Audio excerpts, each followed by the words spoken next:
From CRI Simple Numbers, this is Profitability Playbook, the Simple Numbers Podcast, a podcast for those who champion market growth and anchor the nation's economy, small businesses, and entrepreneurs.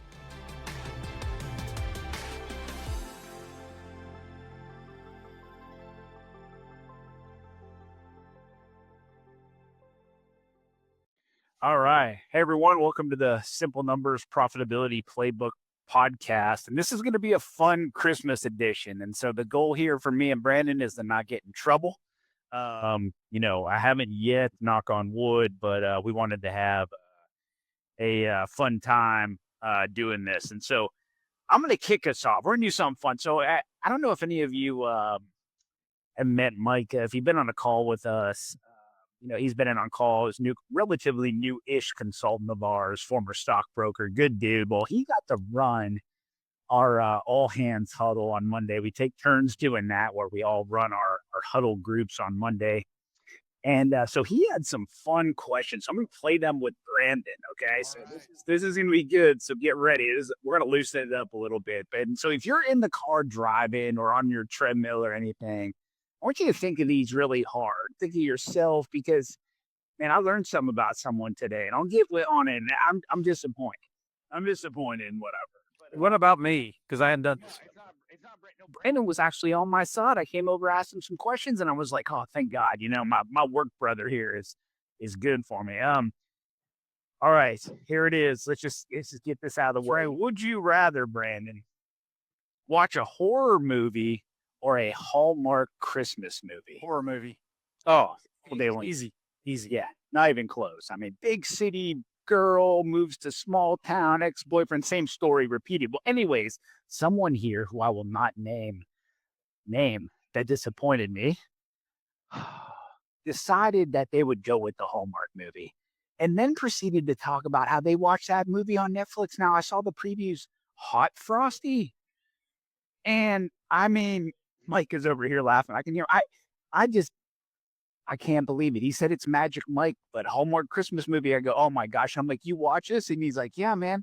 There's so many abs in it. I'm like, what is going on? What is happening in Huddle right now? But I'm hurt. I'm wounded after that answer. But Brandon, thank you, sir, for. Okay. Would you rather win 25K or your best friend win 100K? Best friend 100. Yeah, that's okay. I don't mind that. I chose the 25. I'll buy my best friend beers. Okay, please don't disappoint me on this one. Would you rather win Survivor or win The Bachelor, Bachelorette? Survivor. Yeah, me too, all day. Yeah. Yeah, life skills involved there, Oh, yeah, man, it's a badge of honor, dude. I mean, I probably wouldn't be that good picking normally, let alone picking amongst the group. So here's the one to speak to a group of entrepreneurs, and they say, hey, this, our speaker, fun fact, won Survivor or won The Bachelor? Oh, yes. Oh, yeah. I'm listening to the person who won Survivor. Yeah. They're out there killing fish and naked and afraid or whatever they're doing out there. Yeah. Oh, yeah. All day. Okay, here's a good one. Would you rather have your boss or your parents read your text messages?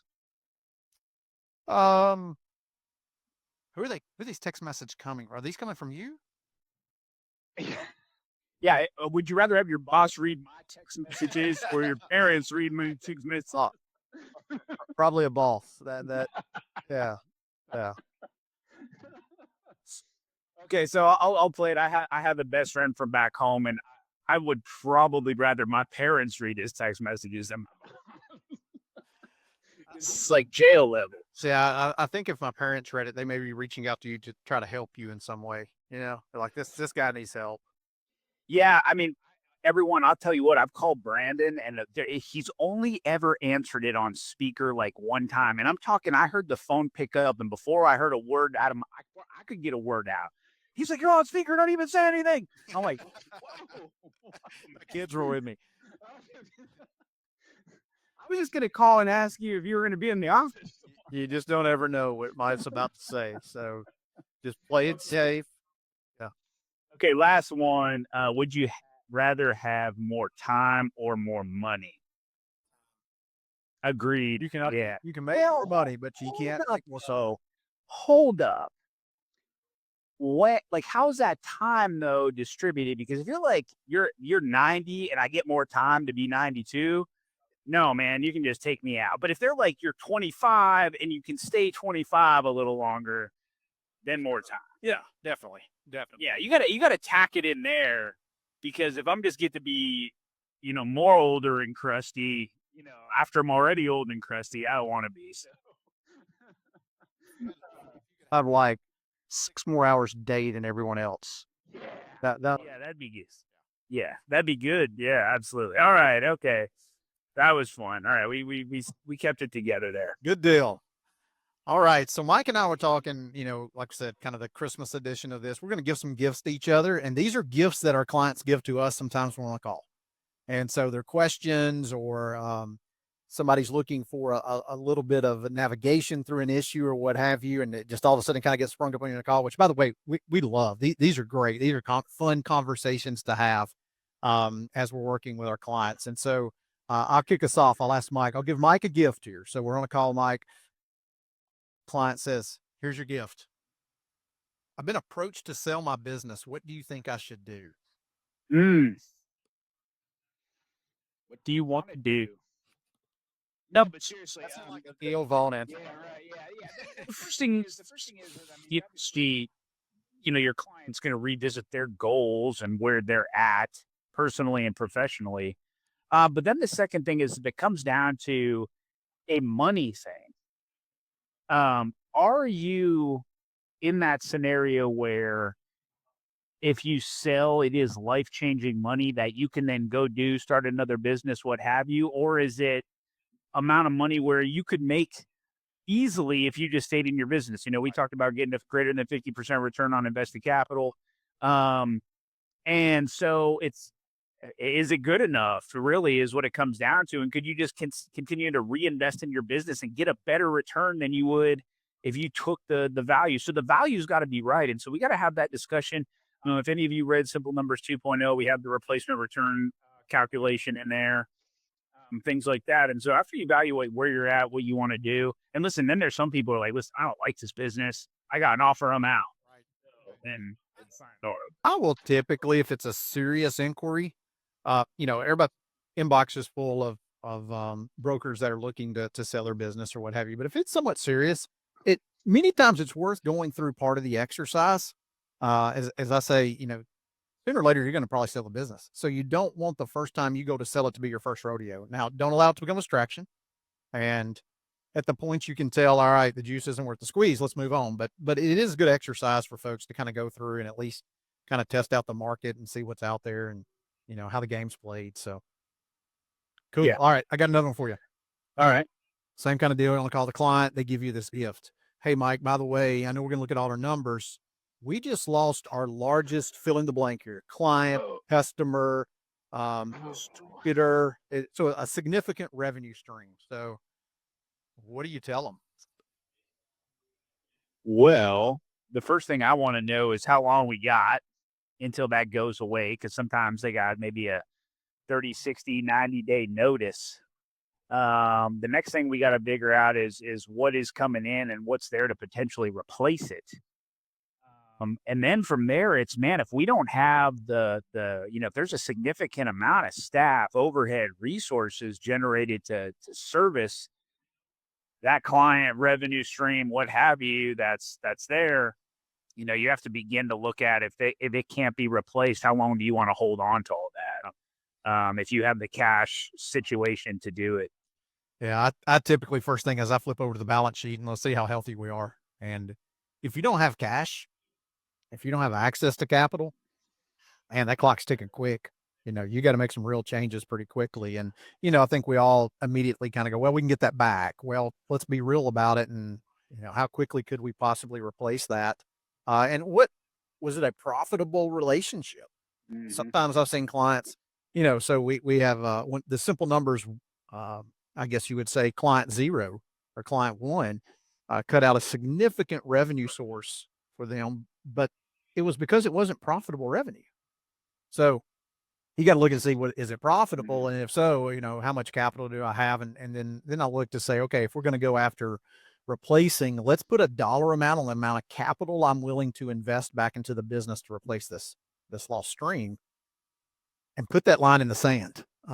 So that we don't, just 6, 8 months later go, well, I'm trying to replace it. Let's make changes in the business and get profitable with what we have. All right, one more. All right, not two more. Let's do two more. So here's one of my favorite ones. Hey, Mike. So, we're wanting to grow the business. I was at a conference last week, bumped into this person who known for years, excellent BD/salesperson. They're the one. Oh yeah. By the way, they're going to cost a little bit more than what we thought. What should we do?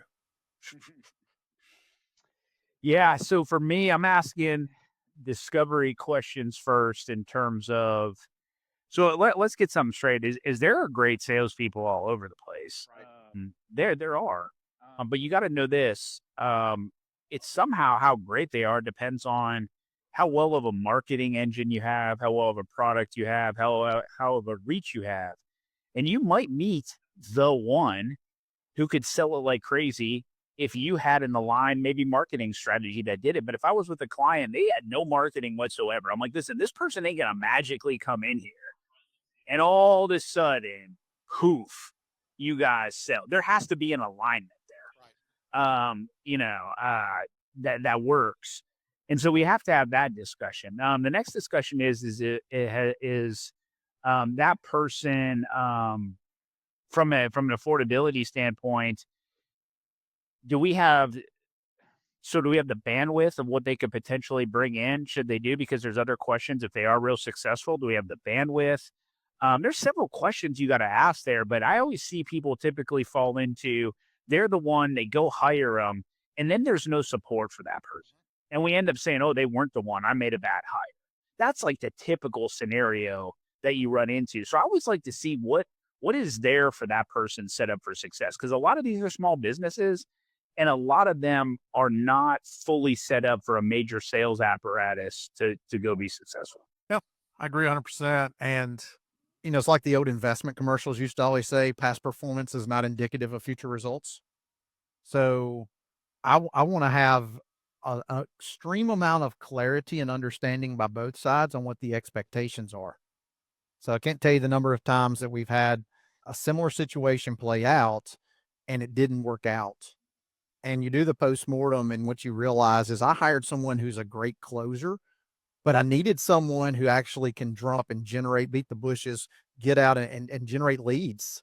And so you just had a misalignment of expectations there. And then as you mentioned, what type of return are we looking at? Are they too expensive relative to market and what you get? All right, last one here. This is one of my favorites. Hey, Mike. So we've got a little bit of capital. We've decided we're going to develop a software program. Yeah. You sound excited.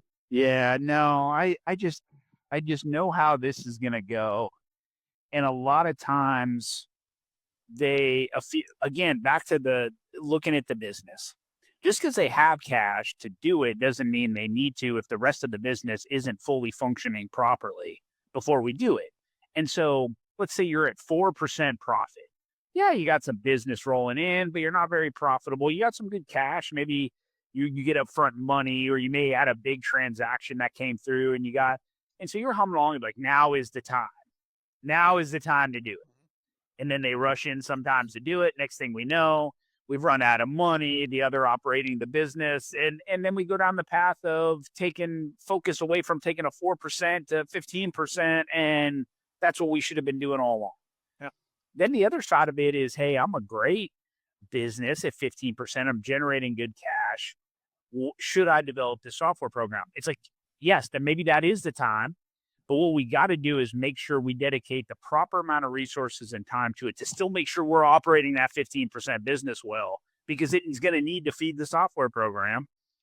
And we can't take our eyes off that, because oftentimes people get so focused on the software program that they tank the 15% business, right, generating great cash flow and net income. So, yeah, I wish it was that easy, but you got to look at those scenarios. Well, my first thing is proceed with caution.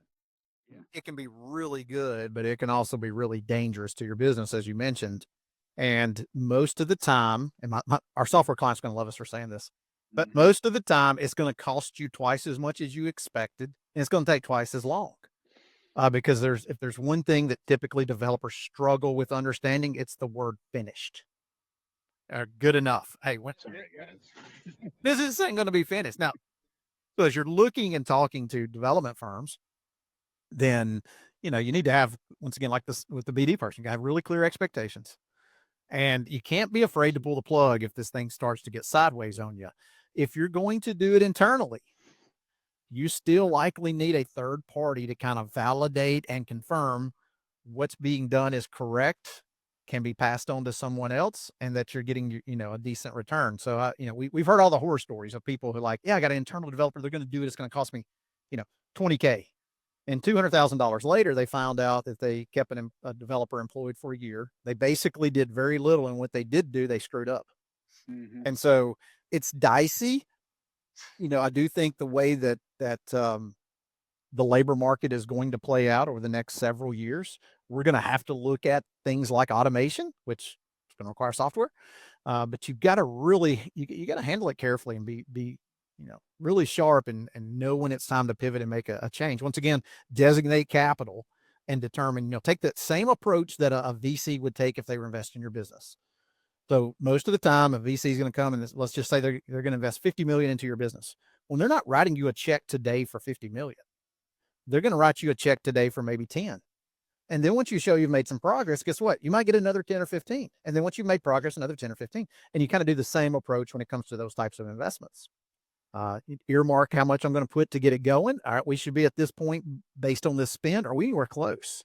Because I'd much rather cut the cord, a few grand into it than a few $100,000 into it. So, but like I said, those are kind of some gifts that we get on calls that are just a handful, and love them. I mean, it's a blast whenever we get to talk about some of those things, because there's a chance we've had a client who's went down that road, and sometimes it's worked out great. We can share, hey, here's the success story behind it, or it didn't go too well, and here's the challenges you're going to face. So a few Christmas gifts for you here.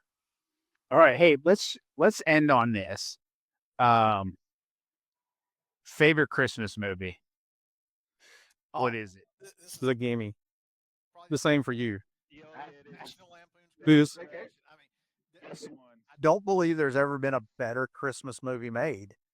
And I've watched that thing 4 million times. I will watch it 4 million times this December. Every time. And I feel like I learned something new every time. Every time. That's funny. And the favorite character has to be who?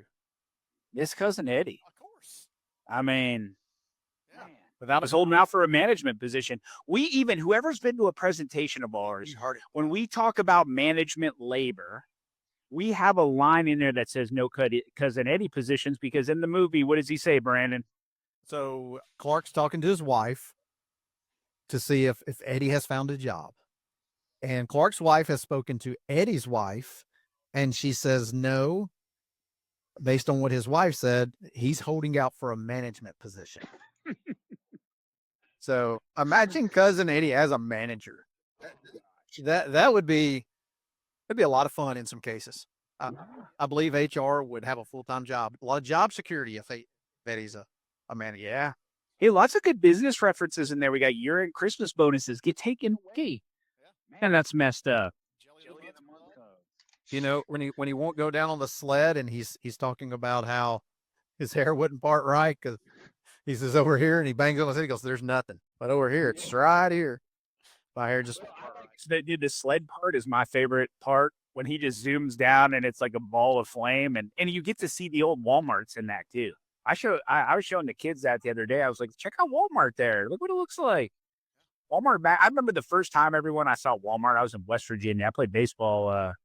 I got a scholarship and played baseball in college, and I was in West Virginia my freshman year. And I remember my buddy going, he was from West Virginia, lived on a road called Bills Creek, I remember. And he was from the woods, man. Every bit of West Virginia this guy was. He goes, man, we got to go over to Walmart. I go, where are we going? Because I was from Northwest PA. And he said, we're going to Walmart. And I'm like, oh, what's that? And he goes, what? Walmart, he goes, man, if Walmart ain't gotten it, you ain't needing it. Amen. Hey, I'll tell you, the small town I grew up in, we had a Walmart. We got it when I was like in 2nd or 3rd grade. Get this, Walmart left. Yeah, they closed it. They shut down. By the time I was in high school, they had closed Walmart. Now, you tell you about a town that's got some struggles. Yeah. When Walmart up and leaves, you got problems. I mean, it's tough. It's rough. So, wow. Yeah. I mean, that would have been when I went to that Walmart, when we went there, like kids were there hanging out. It was like the mall. oh yeah. I mean, this is back in 2000, right? I mean, that's how old I am, I guess. But this is back in 2000, and freaking kids. I'm walking in there, and I'm like, this place is the place. It had a little arcade section at the time. Like, Was it one that has like a Burger King or a McDonald's in it? yeah, Remember those? yeah. They got Subways in there now. They want a little healthier. Man. All right, everybody, we'll stop this nonsense. Okay, hey, y'all have a Merry Christmas, Happy New Year, and we'll be back. Stay safe. For Brandon, this is Mike. Y'all have a good one. See y'all. If you want to know more about driving sustainable profitability for your business, or are interested in learning more about CRI Simple Numbers, please visit our website at simplenumberscri.com. Thanks for listening to this episode of Profitability Playbook, the Simple Numbers Podcast. You can subscribe to Profitability Playbook on Apple Podcasts, Spotify, or wherever you prefer to listen to podcasts. If you liked what you heard today, please leave us a review.